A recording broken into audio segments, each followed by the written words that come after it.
பிரியமான கர்த்தருடைய பிள்ளைகளை இப்பொழுதும் விவஞ்சல் இந்த ப்ரோக்ராமின் மூலமாக உங்களை சந்திப்பதில் நான் பெரும் மகிழ்ச்சி அடைகிறேன். இன்றைக்கும் கூட நம்பிக்கையின் ஆசீர்வாதங்களை குறித்து நாம் தியானிக்க இருக்கிறோம். நம் தேவனாகிய கர்த்தரிடத்தில் நம்பிக்கையாக இருக்கும்போது என்னென்ன ஆசீர்வாதங்கள் வரும் என்பதை குறித்து தியானிக்க இருக்கிறோம். முதலாவதாக, நாம் அவரை நம்பும்போது அவர் நம்மை எல்லா தீமை நின்றும் விடுவிக்கிறார் என்று வேதம் சொல்லுகிறது.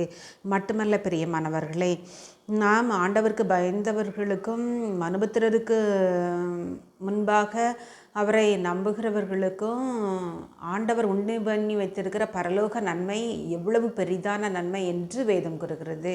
மட்டுமல்ல பிரியமானவர்களே, கர்த்தரை நம்புகிறவனோ செழிப்பான் என்று வேதம் கூறுகிறது.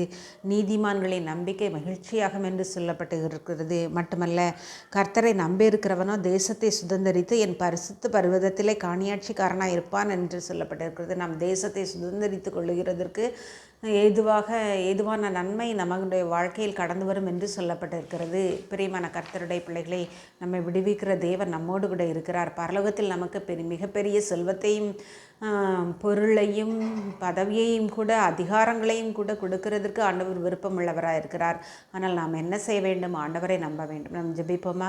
அன்புள்ள பரமபிதாவாகிய கர்த்தாவே, இந்த வேளையிலும் உடைய சமூகத்தை வரக்கொடுத்த தயவுக்காக நன்றியோடு உம்மை துதிக்கிறோம், ஸ்தோத்தரிக்கிறோம். தகப்பனே, என் தேவனாகிய கர்த்தாவே, உம்மை நம்பி வாழ எங்களுக்கு உதவி செய்திருங்க ஆண்டவரே. மனுபுத்திரருக்கு முன்பாக உம்மை தொழுது கொள்ள சேவிக்க உதவி செய்யும். இயேசுவின் நாமத்தில் ஜெபிக்கிறேன் நல்ல பிதாவே, ஆமேன்.